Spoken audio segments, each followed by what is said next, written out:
Select the one sentence that best meets the requirements of standard written English. Taking a look at our choices, we can see that the main difference between them is use of punctuation marks. Keeping this in mind, let's take a close look at each choice.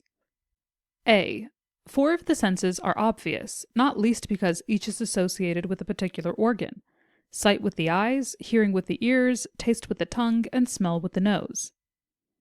This choice introduces the list of senses with a colon. A colon's main job is to introduce lists, examples, and explanations, and we indeed see a list following the colon, a list of the senses and the organs associated with them.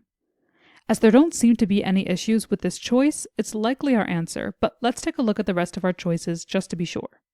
B. This choice uses a semicolon to separate these two clauses. A semicolon's main job is to separate two independent clauses, that is, two clauses that each contain a subject, predicate, and express a complete thought. The first clause is an independent clause, as it includes a subject, 4 of the senses, a predicate, are obvious, and expresses a complete thought. The second clause, however, is a dependent clause and can't stand on its own.